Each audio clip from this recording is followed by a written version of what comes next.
Hi, I'm Alex Newman with the New American Magazine, and today I want to talk to you about the so-called Human Rights Council. This is an organ of the United Nations. It's the highest so-called human rights body of this thing that I call the Dictators Club, the United Nations. Now, when you look at the Human Rights Council, you really understand why the name Dictators Club is so appropriate for this organization. They had an election in late 2016.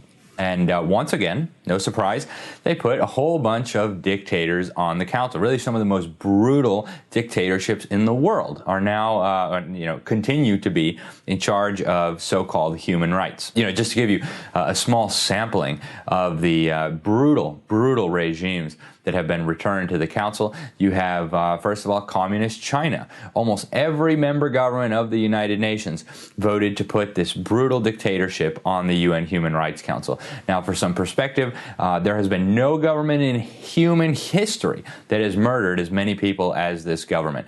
To this day, they continue to ruthlessly persecute dissidents. They harvest organs from political and religious prisoners. They force women to have abortions against their will to enforce this one-child policy. They ruthlessly persecute Christians. They appoint imposter Catholic and Christian leaders in defiance of actual church leadership.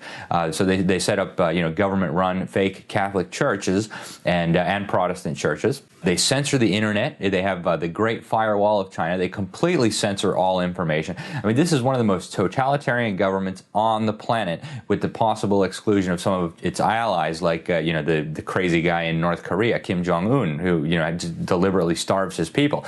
So who else would you put in charge of the Human Rights Council other than Communist China? If you were the Dictators Club, right? Then it makes sense. Other glorious defenders of human rights that got elected or re-elected to the council, also the communist dictatorship enslaving Cuba, right, which has for generations been exporting terrorism and tyranny around the world, which has massacred dissidents, right, murdered thousands, tens of thousands of people, just shooting them in the head, counter-revolutionaries, no trial, no nothing, ruthlessly suppresses churches and religious groups, continues to murder people right and left.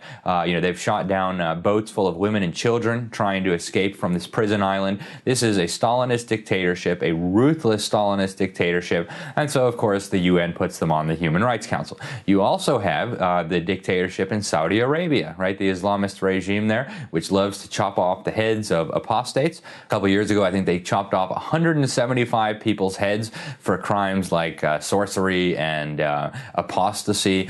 Christianity is totally illegal in Saudi Arabia, right? So is most freedom. Women can't drive. Women can't do anything. There's, of course, no voting, no representative government. And so who else would you put in charge of the UN Human Rights Council other than Saudi Arabia? And, in addition to all these new and re-elected additions to the UN Human Rights Council, you have all kinds of nutty and oppressive communist and socialist dictators who run this thing. You have the communist dictator of Venezuela, right, Nicolas Maduro, whose country is in the process of imploding now, right? They're eating their pets. They don't have toilet paper. They're waiting for days to just get, a little bit of rice. They don't have medicine. There's babies dying in the hospital.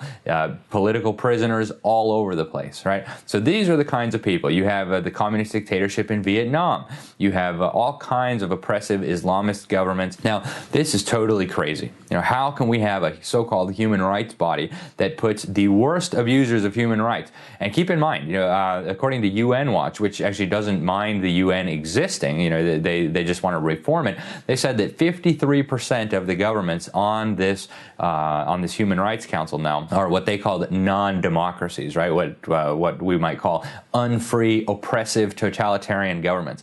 And this council loves to criticize Israel, right? About half of its resolutions were aimed at Israel, while just a few were aimed at the genocidal psychopaths who run so many other countries. Now, again, how did we get to this point? How do we have a UN body supposedly tasked with human rights putting mass murderers and communists and Islamists and head choppers onto this commission, onto this council?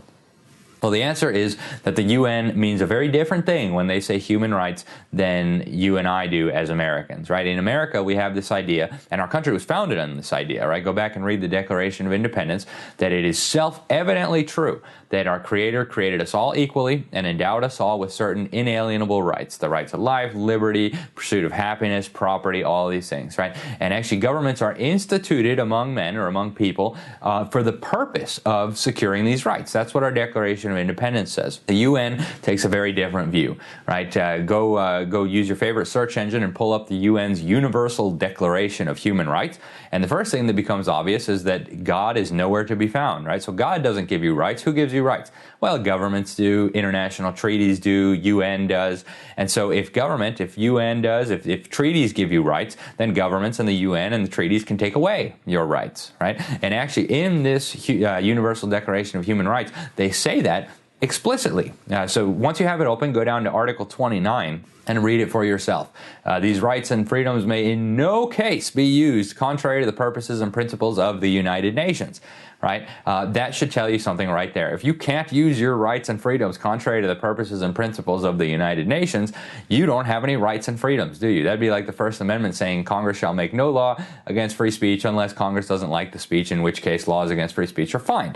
And this document, this UN document, is very open about the fact that the UN believes rights what it calls rights can be limited under virtually any pretext, right? They can be limited for public morality and for good order and for general welfare and basically anything else, right? Enough loopholes to drive a dictator's club through. And that is the whole idea. So Americans, we need to be very cautious when the UN talks about human rights. They mean something very different than we do, right?